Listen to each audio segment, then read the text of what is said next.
Today, we're getting into a wild story. It's about trust, it's about deception, and really a reckoning that was a long, long time coming.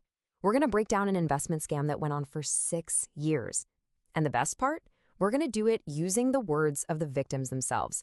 We'll piece together exactly how it all went down and how it all finally started to fall apart. So for one person, this whole nightmare starts with £15,000. Poof. Just gone. Then you've got his friend, and for him, that number more than doubles. We're talking £35,000. And then there's another person, and their loss, it's just staggering. Over £100,000. These aren't just numbers on a screen. This is years of hard work, it's savings, it's trust, and it's all just vanished. So that's the big question we're tackling today, right? How on earth does a foolproof investment pitched by people you know and trust turn into this 6-year nightmare of lies and broken promises? All right, let's get right into it. To understand this whole thing, you've got to start with the scheme itself.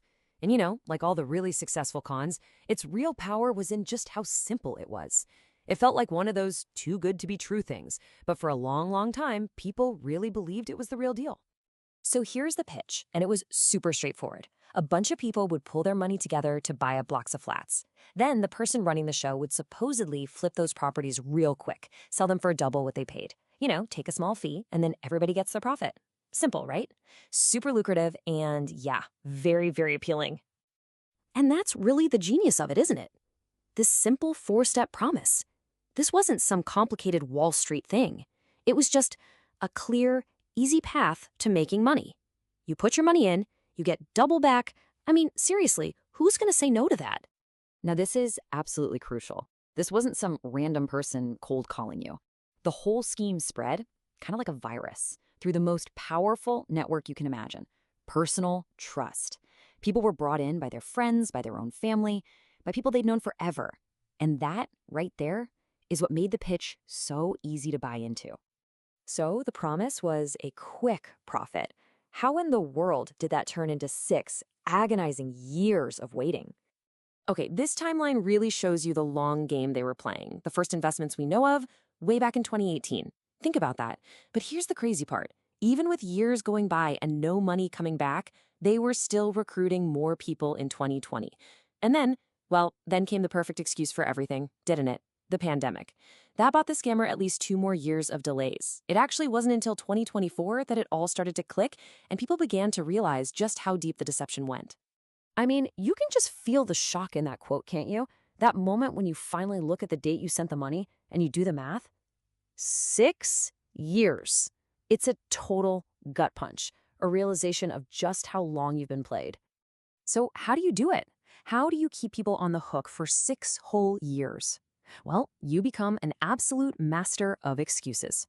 And this wasn't just about buying time. It was a calculated psychological game to keep control and, just as importantly, to keep people feeling sorry for you. At first, the excuses were, totally believable. The kind of stuff that makes you feel bad for asking. I'm not well, I've been in the hospital, family problems, all the things that make you go, okay, I can't really push them for the money right now. And then, of course, COVID hit. That was the ultimate get-out-of-jail-free card, wasn't it? A global excuse that suddenly made any delay seem completely normal. But look, sympathy can only last so long, right? Eventually, it wears thin. So when people started pushing harder for their money, the scammer had to change tactics. They moved from simple excuses to these really personal, emotionally manipulative promises. Promises that were designed to feel absolutely unbreakable. And this is where it gets really dark. We're talking about swearing on a child's life. I mean, think about that. It's an oath specifically designed to make you stop questioning, to shut down all doubt. Exactly like one victim said, you just think there's no way. No way she's going to say that on a kid's life and then not pay me. But of course, that date came and it went. So when even that sacred promise was broken, they had to up the ante again. This time, it wasn't just words. It was something tangible, something with huge value. A house. A promise to literally sign over a property if the money wasn't back by a certain date. And you guessed it, just like every other promise, that day came and went. No money and definitely no house. So you gotta understand, the scammer's greatest weapon this whole time was isolation. As long as every victim was kept separate, they only knew their own little piece of the puzzle, their own set of excuses. They were all alone in this. But that was all about to change. This is classic divide and conquer. To keep everyone confused and off balance, the scammer started pointing fingers. She would tell one victim that actually another victim was the one in charge of the whole thing. It was a pretty brilliant and totally devious move to sow mistrust between the very people who could bring her down. And this is the turning point. This is where that whole strategy just backfired, big time. One of the victims, who was told that another guy was the mastermind, actually tracked him down. But instead of some big confrontation, they just talked. And apparently it took all of 2 minutes for the entire lie to just crumble.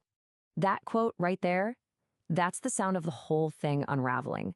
It's that collective aha moment. Suddenly they're comparing notes. And what do they find? The same excuses about being sick, the same crazy promise on a kid's life, the same offer of a house. It wasn't random. It was a pattern. It was a script. And she was using the exact same script on every single one of them. So the lie they were sold was that this was some complicated, messy situation with lots of people to blame. But the truth they discovered was actually much, much simpler. There were dozens of victims and just one person right at the center of the whole web. And here's something you should know. The very phone call that is the source for this whole explainer, well, it's part of that unraveling. It's actual proof that the scammer's web of isolation is finally breaking down. People are finding each other, they're sharing their stories, and together they're finally piecing together the true scale of this thing. Which leaves us with one final big question.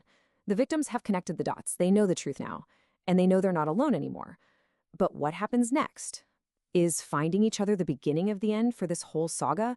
Or is it just the end of the beginning of a much longer and much tougher fight for justice?